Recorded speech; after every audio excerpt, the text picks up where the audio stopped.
Dans notre étude sur le livre de Jonas, nous sommes arrivés au chapitre 3, à la fin du chapitre 3.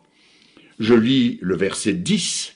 « Dieu vit qu'ils agissaient ainsi et qu'ils revenaient de leur mauvaise voie. Alors Dieu se repentit du mal qu'il avait résolu de leur faire, et il ne le fit pas. »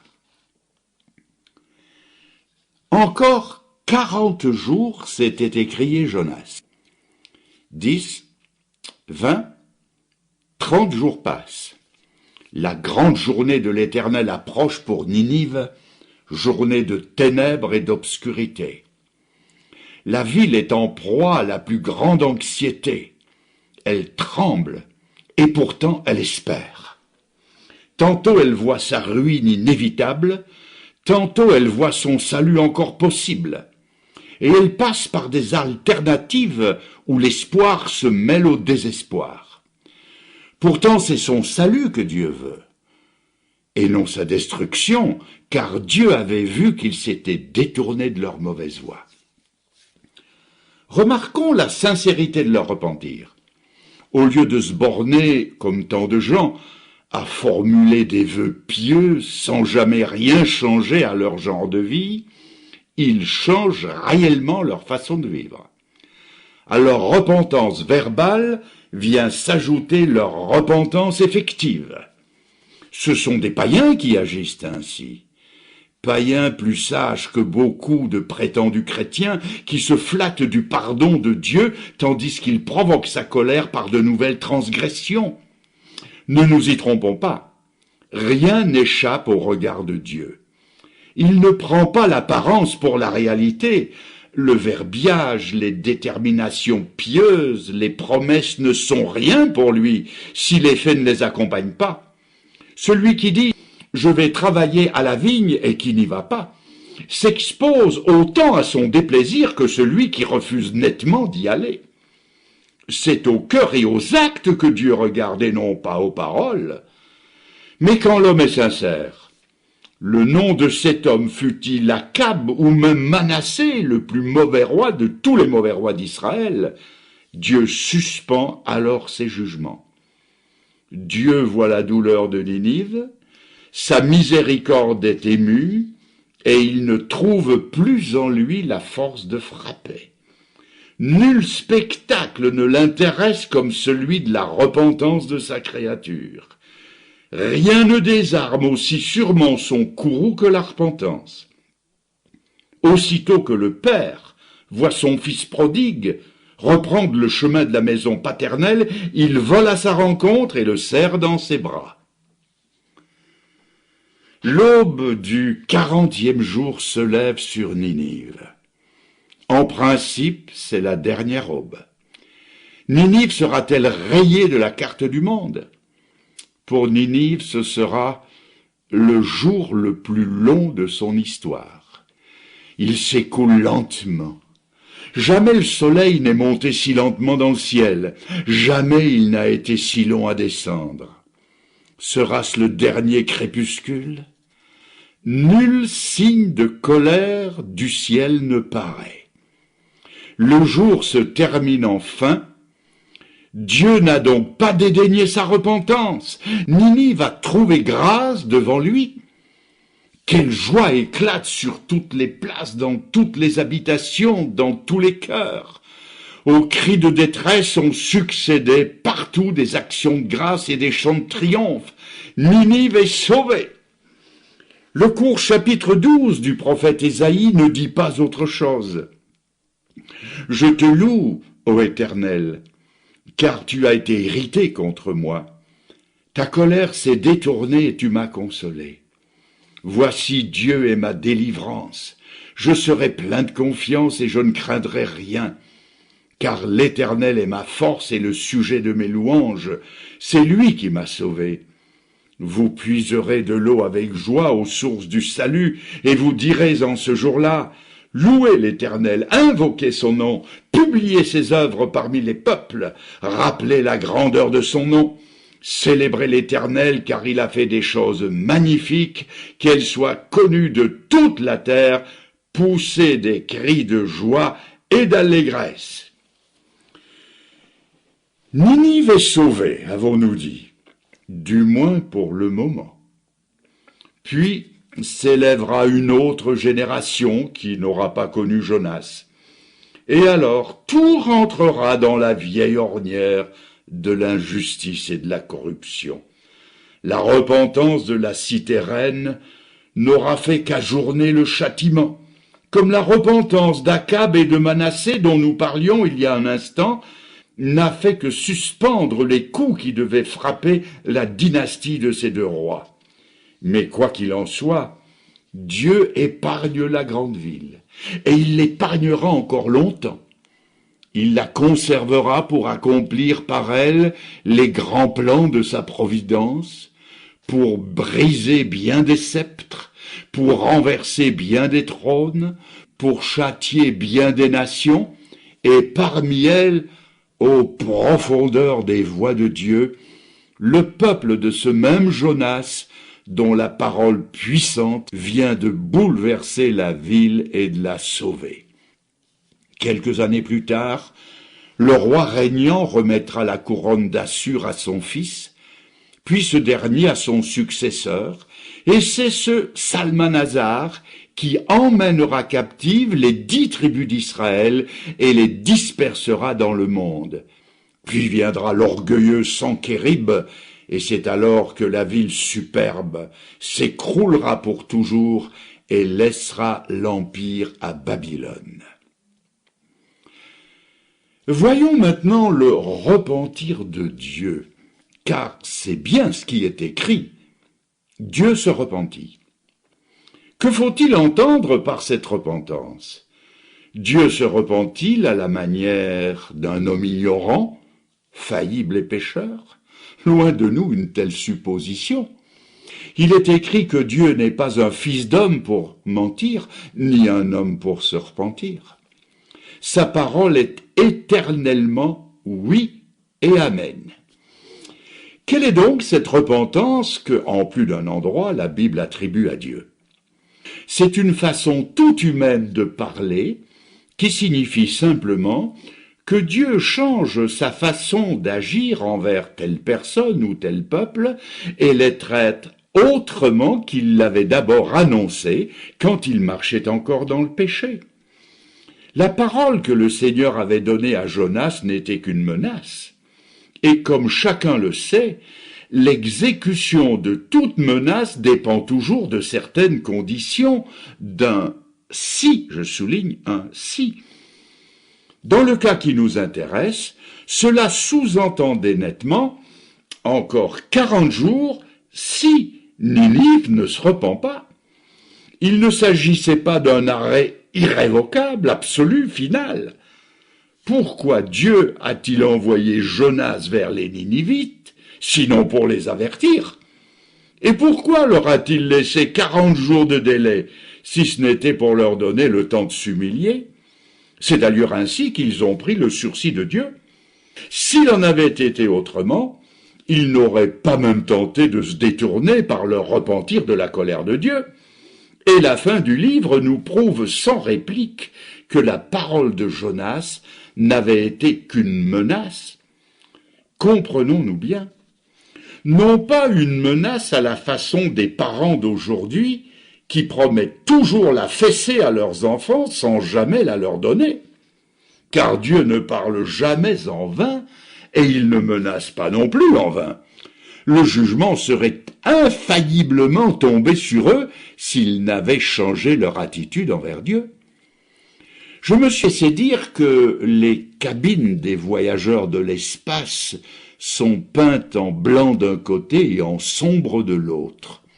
On sait que le noir absorbe les rayons chauds du soleil, tandis que le blanc les repousse. Les spationautes maintiennent une température supportable en présentant au soleil une ou l'autre face de leur cabine. Le soleil, lui, ne varie pas, mais ses effets varient selon les côtés qui lui sont exposés. De même, dans le repentir de Dieu, s'il y a un changement, c'est chez l'homme et non chez Dieu. Sa manière d'agir envers nous se modifie nécessairement d'après notre conduite envers lui. Ce sont les rebelles et les endurcis que Dieu frappe, mais sa colère se fond devant les cœurs brisés. Si donc Dieu est prompt à pardonner de si grandes offenses, que faut-il répondre à ceux qui, citant l'exemple de Ninive, affirment que Dieu est trop bon pour punir éternellement ses créatures, et que s'il agite la menace du jugement à venir, c'est uniquement pour nous donner la frousse du mal? Ce ne serait dès lors qu'une histoire de loup-garou de père Fouettard. Celui qui tiendrait de pareils raisonnements se séduirait lui-même. Si Dieu est parfaitement bon, il faut se souvenir qu'il est parfaitement saint, parfaitement juste et vrai, et que ses menaces, comme ses promesses, ne manqueront pas de s'accomplir. Vous ne pouvez pas ébranler ses jugements sans compromettre ses promesses. Ce serait alors décider arbitrairement que telle parole de la Bible est vraie et que telle autre ne l'est pas. Sur ce point, emboîterions-nous le pas au néo-évangélisme barthien qui voudrait que la Bible n'est parole de Dieu pour moi que lorsqu'elle me parle? Si les Ninivites n'avaient pas pris garde à la menace de Dieu, n'aurait-elle pas été pour autant parole de Dieu? La voix de l'Éternel à son serviteur Ézéchiel n'était-elle pas « qu'il l'écoute ou qu'il ne l'écoute pas, tu leur diras ». Mais répliquera-t-on, Ninive a été épargnée, la menace a été sans effet, mais Ninive s'est repentie. Deux voix se font entendre en même temps à notre cœur. L'une est celle du serpent ancien qui, après avoir jeté le doute sur la parole de Dieu dans le cœur d'Ève, « Dieu a-t-il réellement dit que vous mourrez ?» lui a ensuite ouvertement nié cette parole, « Vous ne mourrez nullement. » L'autre voix est celle du Maître qui nous aime assez pour nous dire « Si vous ne vous convertissez, vous périrez pareillement. » Laquelle de ces deux voix voulez-vous écouter? Laissez-moi vous répéter. La conversion ou la mort. Telle est la seule alternative que Dieu place devant nous. De deux choses l'une, se repentir comme Ninive ou périr. Eh bien, périssez en répétant « Dieu est bon, Dieu est bon, Dieu est bon. Il est trop bon pour perdre ses créatures. » Mais Dieu n'est pas dupe de cet hypocrite hommage rendu à sa bonté. Il sait que ce n'est là qu'une commode excuse inventée pour se calmer la conscience à peu de frais et pour vivre plus librement dans le péché et braver plus à l'aise ses jugements. Le moment est venu d'exprimer une pensée très importante. La voix qui nous dit au travers de la deuxième épître de Pierre « Humiliez-vous sous la puissante main de Dieu afin qu'il vous élève au temps convenable », cette voix-là, c'est celle du Père. Mais il y a une autre voix qui souffle à notre oreille que, lassé de nos offenses, Dieu a élevé entre son cœur et le nôtre une infranchissable barrière. Cette voix, c'est celle du menteur. Avant de nous pousser dans le péché, Satan nous dépeint le Seigneur indulgent jusqu'à la faiblesse. Il nous chuchote à l'oreille, c'est pas si grave. Le Seigneur sait que nous ne sommes que des humains. Mais sitôt après la chute, Satan nous voit sous le jugement de Dieu et il change de langage. Il nous le montre, sévère jusqu'à l'inflexibilité. Pour mieux nous tromper, il se déguise en ange de lumière et il se fait Saint Satan, comme le nommait Luther. Il affecte de prendre la défense et les droits de la sainteté de Dieu. Il nous peint sous les couleurs les plus odieuses nos fautes passées, comme s'il avait si fort à cœur, lui, Satan, la gloire du Seigneur et son règne de justice. Il nous tient alors le langage du désespoir. À cette marque, nous le reconnaîtrons toujours. L'Esprit de Dieu, au contraire, après nous avoir convaincus de péché, de justice et de jugement, après nous avoir reproché nos infidélités, nous montre le cœur de Jésus comme notre asile et ses meurtrissures comme notre guérison. L'ennemi, lui, se sert de tout pour nous éloigner du Seigneur, pour nous décourager, pour enlever notre joie et nous plonger dans le désespoir. Il sait même citer la Bible, car il est un habile théologien, si toutefois la théologie consiste à ne connaître que la lettre des Écritures. Personne ne la possède comme lui.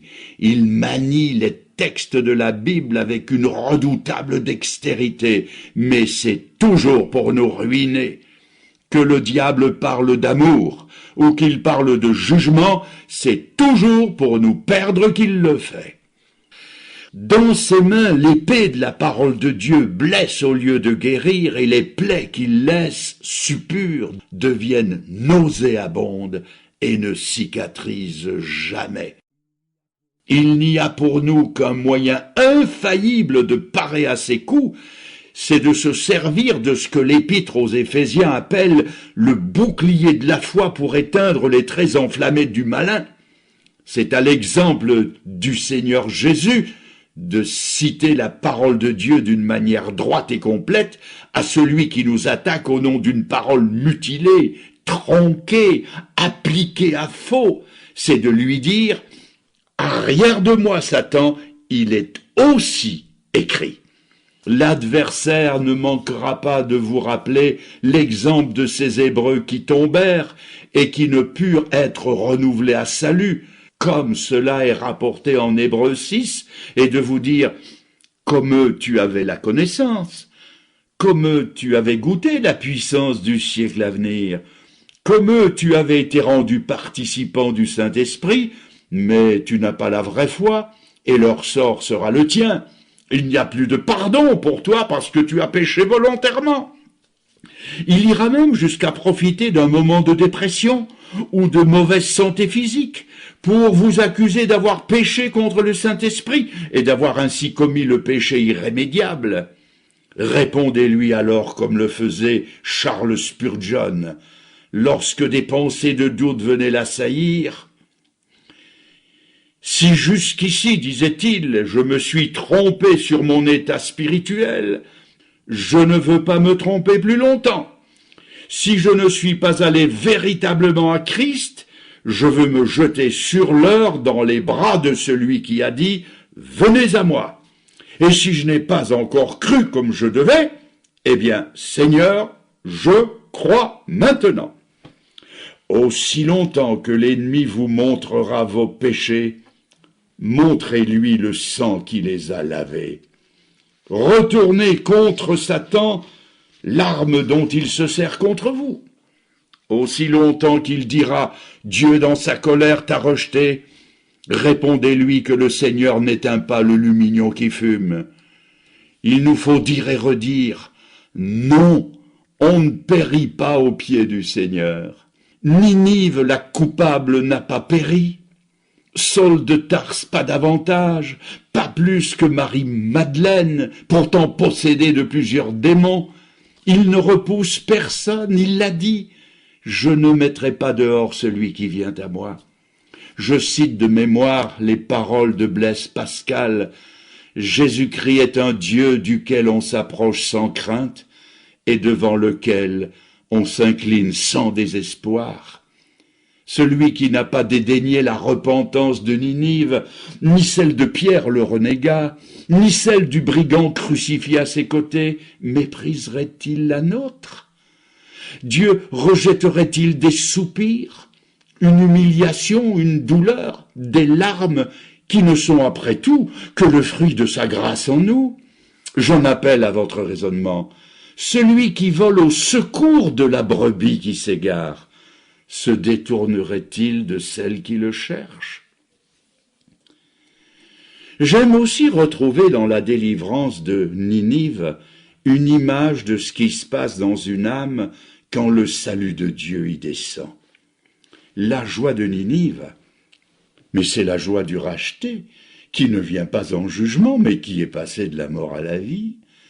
Il n'y a plus aucune condamnation pour ceux qui sont en Jésus-Christ, nous dit l'apôtre Paul, sous l'inspiration du Saint-Esprit. Quelle allégresse s'est emparée de moi, lorsqu'après avoir tremblé sous le tonnerre du Sinaï, j'ai enfin compris que Jésus m'avait arraché à la malédiction de la loi, ayant été fait malédiction pour moi. Plus grand a été le danger encouru, plus ressenti a été la délivrance. Plus le péril nous asserrait de près, plus nous apprécions le salut. Ninive était au bord de l'abîme, quand soudain un arrêt du ciel la sauve. Quelle félicité, surtout quand l'âme sauvée voit en même temps l'enfer se fermer sous ses pas et le ciel s'ouvrir sur sa tête. Enfin, plus une délivrance est générale et englobe le plus grand nombre, plus vive et plus universelle est la joie qu'elle inspire. Rendez-vous compte, 2 millions de personnes, 2 millions d'hommes qui passent en un instant des affres de l'agonie morale à la certitude du pardon de Dieu. Une chorale de 2 millions de voix qui fait monter jusqu'au ciel un volume d'adoration comme jamais jusque-là les anges n'en avaient entendu. Le jour vient où cette scène sera dépassée. L'époque glorieuse du millénium verra un jour non plus un peuple, mais tous les peuples rescapés de la terre sortir de l'angoisse où l'Antichrist les aura plongés et acclamer d'une voix le Christ roi qui va régner sur le monde. Mais bientôt aussi, et par-delà les élans terrestres, un autre peuple, spirituel et céleste celui-là, composé de la multitude des élus de tous les temps, ramenés de la tombe, de tous les âges et de toute la terre, unis aux myriades des armées célestes, avec des accents infinis dans l'infini des temps éternels, ce peuple, l'Église au complet, célébrera d'une seule voix, d'une seule âme, d'une seule pensée son divin époux, l'agneau immolé qui seul est digne de recevoir la louange, la puissance et la gloire. Comme il avait bien compris cette vérité, l'auteur de ce cantique. Oh, quel beau jour où devant sa face, tous tes rachetés apparaîtront, en célébrant ta gloire et ta grâce, de leurs chants les cieux retentiront. Puis au sein du vaste océan d'anges, nos cohortes déversent leurs flots, l'univers tremble au son des louanges, plus de combats, de pleurs, de sanglots, et le refrain dit « Nombreux comme le sable des plages, nombreux comme le sable des plages, oh que ce sera beau lorsque nous irons là-haut, aussi nombreux que le sable des plages. »